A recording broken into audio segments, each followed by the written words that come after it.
Hi hello friends, welcome back to our YouTube channel. SSC staff selection commission వారు విడుదల చేసిన తాజా notification ద్వారా ఫేజ్ 13 కోసం 2402 పోస్టులు ఖాళీగా ఉన్నాయండి.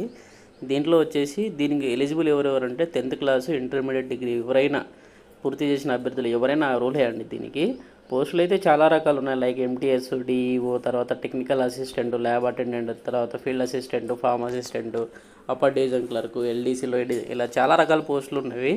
ఆన్లైన్ ప్రక్రియ కూడా స్టార్ట్ అయిపోయింది. కాకపోతే మీరు కొంచెం తొందరపడి అప్లై చేసుకోకండి. ఎందుకంటే దీంట్లో చాలా రకాలు ఉన్నాయని చెప్పేసి మీరు దేనికి పడితే దానికి అప్లై చేసేయచ్చు. ఎందుకంటే దీనిలో ఎక్స్పీరియన్స్ ఉంటాయి, నాన్ ఎక్స్పీరియన్స్ ఉంటాయి. ఎక్స్పీరియన్స్ అవసరం లేనివి కూడా ఉంటాయి. ఒకవేళ మీ దగ్గర ఎక్స్పీరియన్స్ ఉంటే వాటికి అప్లై చేసుకోవచ్చు, తప్పలేదు. కానీ ఒకవేళ మీ దగ్గర ఎక్స్పీరియన్స్ లేకున్నా కానీ మీరు ఎక్స్పీరియన్స్ ఉన్న పోస్టులకు అప్లై చేసేస్తే అప్లికేషన్ అనేది రిజెక్ట్ అవుతుంది. కాబట్టి కొంచెం జాగ్రత్తగా తొందరపడి అప్లై మాత్రం అస్సలు చేసుకోకండి, ఓకేనా. అది ఎలా చేయాలో కూడా నేను చెప్తాను. అంటే ఆ పోస్టుకు సంబంధించిన డీటెయిల్స్ కూడా నేను చెప్తాను.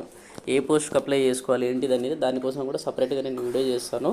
అది ఎలా చెక్ చేయాలో కూడా మీకు వీడియో చేస్తాను, ఓకేనా. ఇంకొకటి, ఇది ఎస్ఎస్సి కొత్త, మీకు ఎవరైనా అంతకుముందు ఎవరైనా అప్లై చేసుకోకపోతే ఇప్పుడు రిజిస్ట్రేషన్ చేసుకోండి.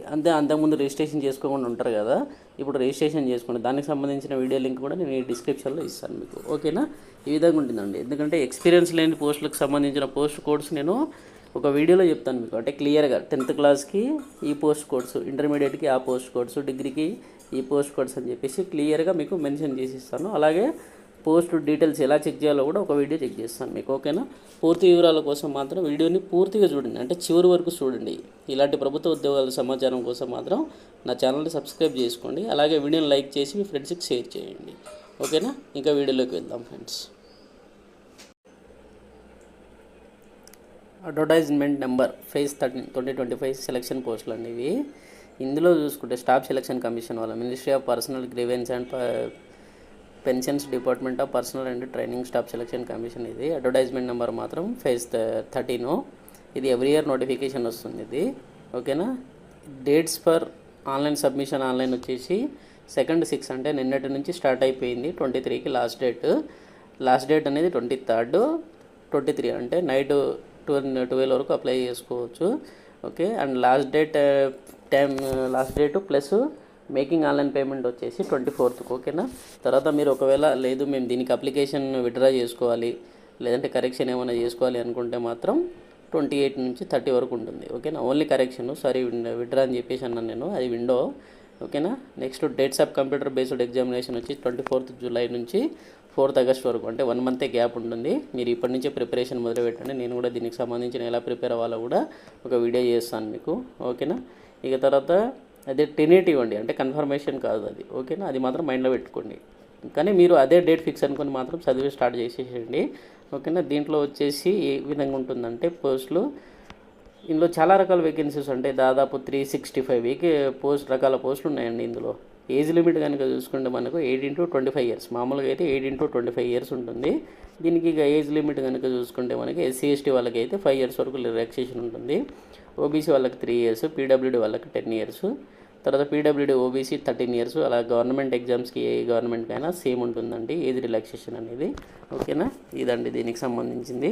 ఇక ఎగ్జామినేషన్ ఫీజు అనేది 100 రూపీస్ ఉంటుంది. అది ఎవరికంటే BC తర్వాత OC వాళ్ళకైతే 100 రూపీస్ ఫీజు అయితే ఉంటుంది. OBC వాళ్ళకి, SC ST వాళ్ళకైతే ఫ్రీ అండి, ఎలాంటి అప్లికేషన్ ఫీజు లేదు. అలాగే ఉమెన్, PWD క్యాండిడేట్స్ కూడా ఎలాంటి అప్లికేషన్ ఫీజు అయితే లేదు, ఓకేనా. మీరు అందరూ అప్లై చేసుకోవచ్చు. కానీ దీనికి మాత్రం మీరు 10th క్లాసు, ఇంటర్, డిగ్రీ ఏదైనా ఏ అర్హత ఉన్నా సరిపోతుంది. మీకు ఎవరైనా అప్లై చేసుకోవచ్చు, ఓకేనా. ఇదండి. కాకపోతే దీంట్లో మీరు పోస్ట్ డీటెయిల్స్ ఇంపార్టెంట్ అండి. ఈ నోటిఫికేషన్లు ఏంటిదంటే అప్లికేషనే పెద్ద టాస్క్, మనం చదవడం కాదు ఇంపార్టెంట్. ఇందులో ఫస్ట్ అప్లికేషనే పెద్ద టాస్క్ ఇది. ఎందుకంటే చాలా వరకు అందులో క్లియర్గా మెన్షన్ చేస్తారు వాళ్ళు. పోస్ట్ కోడ్స్ డీటెయిల్స్లో మనం చూడగానే, ఓపెన్ చేయగానే వాళ్ళు క్లియర్గా మెన్షన్ చేస్తారు వాళ్ళు. అంటే ఈ పోస్ట్కి ఫర్ ఎగ్జాంపుల్ 10th క్లాస్ ఉందనుకోండి, అదే కనుక లైబ్రరీ అటెండ్ ఉన్నదనుకోండి, వాళ్ళని చేస్తారు లైబ్రరీకి సంబంధించిన ఏదైనా సర్టిఫికేట్ ఉండాలని చెప్తారు. అట్లా ఈ విధంగా ఉంటుందండి. ఇవి రీజన్ వైజ్గా ఉంటుంది. అంటే ఎగ్జామినేషన్, అంటే సెంట్రల్ ఎగ్జామినేషన్ ఏ విధంగా ఉంటుందంటే ఇందులో సెంట్రల్ రీజియన్ అని చెప్పేసి, western region, eastern region, Karnataka, Kerala region అలా ఉంటుంది. మనకి సౌత్ రీజియన్లో వస్తుంది మనకి. ఈ విధంగా అప్లికేషన్, అంటే ఏ రీజన్కైనా మీరు అప్లికేషన్ అనేది పెట్టుకోవచ్చు. దీనికి స్కీమ్ ఆఫ్ ఎగ్జామినేషన్ కనుక చూసుకుంటే మనకు దీని నేమ్ ఆఫ్ పోస్ట్ ఇది వచ్చేసి మొత్తం 4 సెక్షన్స్ ఉంటుందండి ఇందులో, ఓకేనా. 4 సెక్షన్లో జనరల్ ఇంటెలిజెన్స్ 25 క్వశ్చన్స్ ఉంటుంది, 50 మార్క్స్ ఉంటుంది. జనరల్ అవేర్నెస్ 25 క్వశ్చన్స్ ఉంటుంది, 50 మార్క్స్ ఉంటుంది. Quantity aptitude 25 questions, 50 marks. English language 25 questions, 50 marks అనేది ఉంటుంది. 60 మినిట్స్ అనేది టైం ఉంటుంది, అంటే 1 అవర్ అనేది టైం ఉంటుంది. 80 మినిట్స్ పీడబ్ల్యూడీ కాలేజ్ ఉంటుంది. 20 మినిట్స్ అనేది దానికి ఎక్స్ట్రా ఇస్తారు. ఓకేనా, ఇదండి. ఇది ఆబ్జెక్టివ్ టైప్లో ఉంటుంది. ఇది కూడా కంప్యూటర్ బేస్డ్ టెస్ట్ ఎగ్జామినేషనే. There will be negative marks వచ్చేసి 0.5 అండి. అంటే ఒక క్వశ్చన్కి 2 మార్క్ ఉంటుంది కరెక్ట్ అయితే, నెగిటివ్ మాత్రం 0.5 మార్క్స్ ఉంటుంది. ఓకేనా, ఇది మాత్రం మైండ్లో పెట్టుకోండి. మీరు ఏదైతే వస్తుందో అదే. దీనికంటే మామూలుగా కంప్యూటర్ బేస్డ్ ఇది మెయిన్ అండి. ఇది చూసుకుంటే the computer based examination will be conducted in Hindi and English only అని రాశారు కదా. ఇది అంతకుముందు అన్ని లాంగ్వేజ్లో అని చెప్పేసి అన్నారు కదా. దీనికి హిందీ ఇంగ్లీష్ అంటే ఇది సెలక్షన్ పోస్ట్ అండి, అంటే బ్యాక్లాగ్ వేకెన్సీస్ అన్నిటికీ ఒకేసారి ఫిల్ చేస్తారు కాబట్టి దీనికి మాత్రం ఓన్లీ హిందీ ఇంగ్లీష్ మాత్రమే ఉంటుంది. దీనికి ఏదైతే ఉండదు. స్కిల్ టెస్ట్, టైపింగ్ టెస్ట్ అనేది ఓన్లీ క్వాలిఫైయింగ్ నేచరు. దీనికి మీరు దాంట్లో పెద్దగా స్కోర్ చేయాల్సిన అవసరం లేదు. ఓకేనా.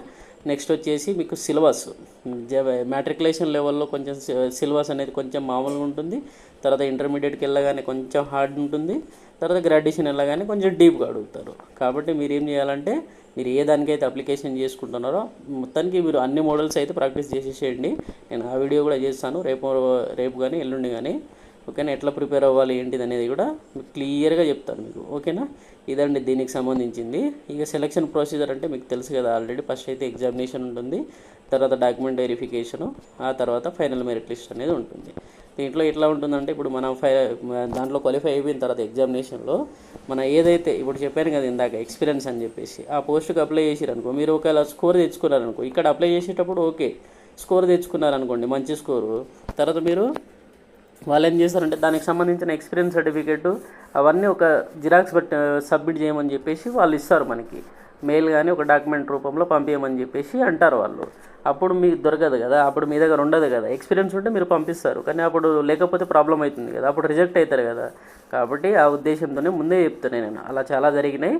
ఇక ఎస్ఎస్సి రిజిస్ట్రేషన్ ప్రాసెస్ అనేది నేను దీనికి సంబంధించిన వీడియోని మీకు డిస్క్రిప్షన్లో ఇస్తాను, అది కూడా ఒకసారి చూసుకోండి. అంటే ఎవరైనా కొత్తగా ఇప్పుడే అప్లై చేసుకుంటా ఉంటే ఎస్ఎస్సికి మాత్రం అది చూసుకోండి. దాని తర్వాత అప్లికేషన్ మాత్రం మీరు అప్పుడే చేయకండి.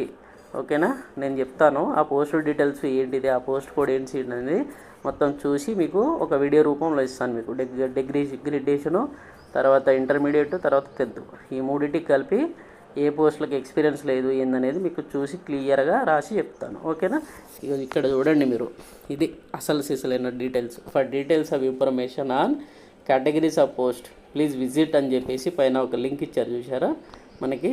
ఆ లింక్ కింద ఆ లింక్ని క్లిక్ చేస్తే మనకు ఏ రీజన్కి అప్లై చేయాలనుకుంటున్నావు, ఏ పోస్ట్ కోడ్కి అప్లై చేయాలనుకుంటున్నావు అనేది క్లియర్గా ఉంటుంది. అంటే ఒక ఫర్ ఎగ్జాంపుల్ సిఆర్లో సెంట్రల్ రీజియన్లో CR 10125 పోస్ట్ వచ్చేసి దీని పోస్ట్ నేమ్ క్యాంటీన్ అటెండెంట్ అండి. ఇది వచ్చేసి ఎక్కడ పనిచేయాలంటే office of the control general of defence accounts, principal controller of defence account PCDA. దీనికి age limit 18 to 25, pay scale level 1. అంటే లెవెల్ 1 అంటే 18,000 నుంచి స్టార్ట్ అవుతుంది. అంటే మీకు 30,000 వరకు శాలరీ వస్తుంది. ఇక్కడ వేకెన్సీస్ చూడండి, టోటల్ 13. ఇట్లా ఈ విధంగా వేకెన్సీస్ అనేది ఉంటుంది. ఇక మన సౌత్ రీజియన్ కనుక చూసుకుంటే మన సౌత్ రీజియన్లో ఎప్పుడైనా అంతేనండి, చాలా తక్కువ అంటే చాలా తక్కువ వేకెన్సీస్ ఉంటాయి. ఇప్పుడు ఇవి ఎక్కువ వచ్చేసి నార్త్ స్టేట్లలో బాగా ఎక్కువ ఉంటుంది ఇవి వేకెన్సీస్ అనేది. కాబట్టి మీరు చూసి అప్లై చేసుకోండి. మీకు కన్వీనియంట్, ఒకవేళ SR రీజియన్లో మీకు కన్వీనియంట్గా ఉంటే ఇక్కడనే అప్లై చేసుకోండి, లేదంటే వేరే స్టేట్కి అప్లై చేసుకోవడానికి ట్రై చేయండి. ఎక్కడైనా అప్లై చేసుకుంటే ప్రాబ్లం లేదు, కానీ ఎగ్జామినేషన్ మాత్రం మన స్టేట్లోనే రాయొచ్చు. ఓకేనా, ఇక మన సౌత్ రీజియన్లో కనుక చూసుకుంటే ఇక్కడ చూడండి, SR 10225 junior scientific assistant, central drugs testing laboratory director general health సర్వీస్లో పనిచేయాలి. దీనికి లెవెల్ 6 అంటే దాదాపుగా మీకు 50-60 వేల వరకు వస్తుందండి జీతం. కానీ దీనికి వేకెన్సీ చూసారా మన సౌత్ రీజియన్లో ఒకటి ఉంది. కాబట్టి అలా ఉంటుంది, కొంచెం చూసి అప్లై చేసుకోండి మీరు. నేను చెప్తాను మీకు రేపు కానీ ఎల్లుండి కానీ మీకు పోస్ట్ డీటెయిల్స్ ఏదేది ఎక్స్పీరియన్స్ లేనివి ఏంటిది, ఎక్స్పీరియన్స్ ఉన్నవి ఏంటిది, ఆ పోస్ట్ డీటెయిల్స్ ఎట్లా చెక్ చేయాలో కూడా మీకు ఒక వీడియో రూపంలో తయారు చేస్తాను. మీరు మాత్రం అప్పుడే తొందరపడకండి, రిజిస్ట్రేషన్ మాత్రం చేసుకోండి. ఓకేనా, ఎవరైనా రిజిస్ట్రేషన్ కనుక చేసుకోలేకపోతే, అంటే అంతకుముందు ఎప్పుడైనా చేసుకోకపోతే రిజిస్ట్రేషన్ మాత్రం చేసుకోండి. ఓకేనా, మిగతా అనేది నేను చెప్తాను ఏ పోస్ట్కి అప్లై చేయాలి ఏందనేది, అప్పుడు మాత్రం అప్లై చేసుకోండి. ఓకేనా, థ్యాంక్ యూ అండి. వీడియో నచ్చితే లైక్ చేయండి, మీ ఫ్రెండ్స్కి షేర్ చేయండి. Thanks for the watching. Have a nice day.